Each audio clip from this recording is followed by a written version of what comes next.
Let's check out the Seesaw Lab. We've got the meter stick, the binder clip, and the little clamp that goes right through there to act as the pivot. Let's say I have 1.2 Newton weight hanging at the 30 centimeter mark. The pivot is at the 50 centimeter mark. Where would you put a 0.6 Newton weight to balance the meter stick? And this is what's so cool about this lab. We can go try it. I have the 1.2 Newtons hanging at 30 centimeters.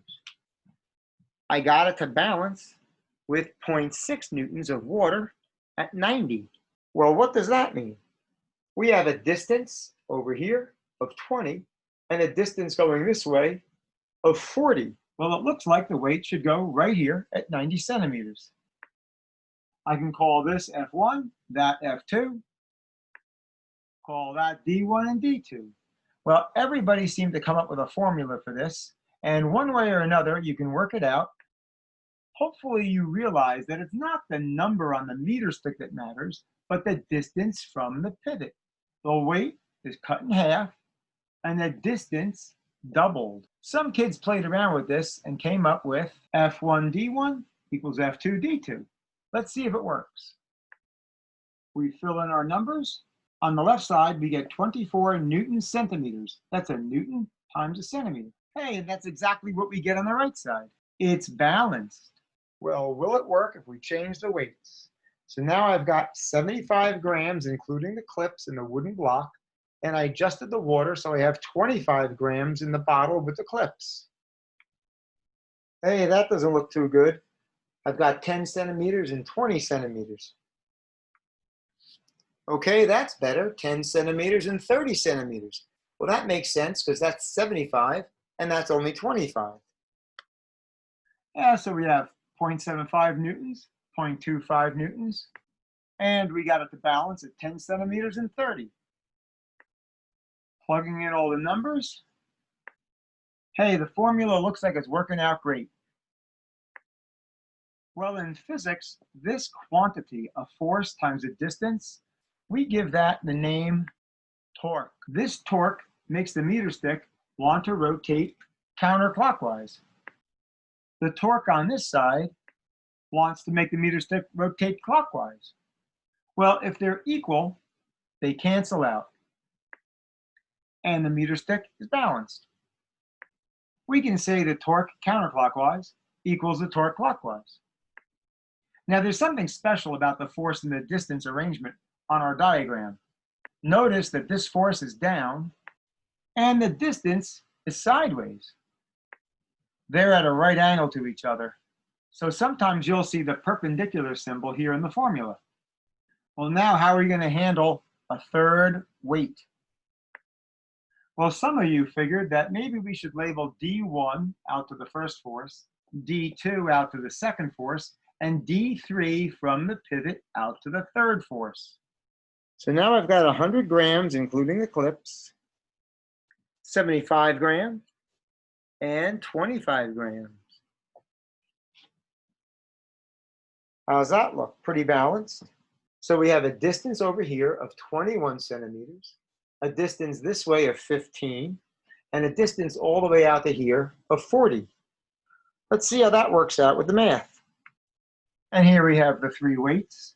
That's 1 Newton, 0.75 newtons, and 0.25 newtons. And we have a distance of 21 centimeters, 15 centimeters, and 40 centimeters for each weight. If we expand on the idea from the first part that torque counterclockwise equals torque clockwise, I think you can see that this weight will make the meter stick rotate counterclockwise. Both of these weights will make it rotate clockwise.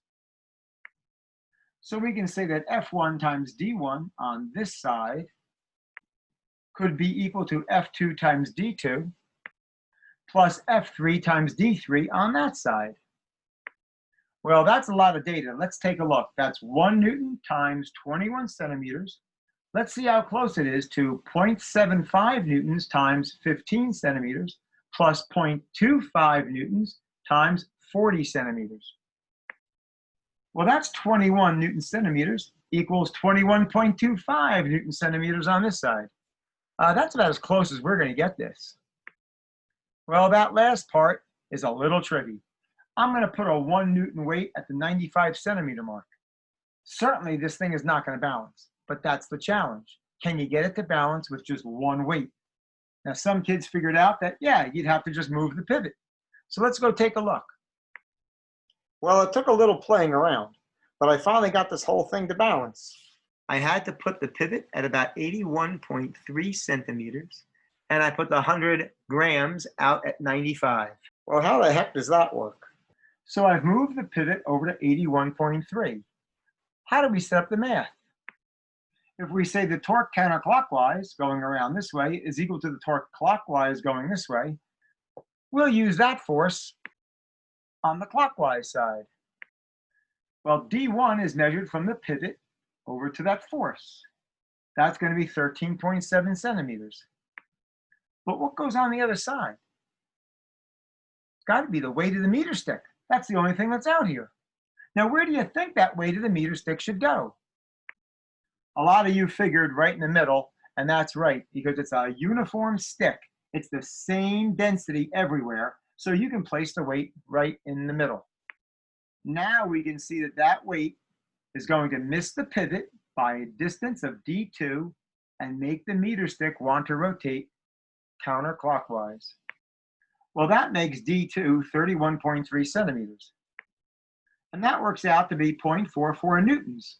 That's the weight of the meter stick. Hey, let's go see how close we are. We'll take the meter stick out of there and we'll place it on the scale. That's real close. Well, for this experiment, that's our theoretical weight of the meter stick. And the scale gave us our experimental weight of the meter stick. And you saw it said 43.2 grams, which is about 0.43 newtons. Well, now that we know a little bit more, maybe we should rename this lab the torque lab. So in summary, just remember that a torque is a force times a distance. They're perpendicular to each other, and they want to make something rotate about a pivot. If the object is balanced, then the torque going counterclockwise is opposed by the torque going clockwise, and they're equal. We sometimes use the Greek letter tau to represent torque. And sometimes we put that perpendicular symbol in there to make sure that we remember to make the force perpendicular to the distance. The distance is always measured from the pivot out to the force. And if you want to make one torque, say, positive and the other torque negative, we can say that the sum of the torques is 0 when something is balanced. More on all of this later.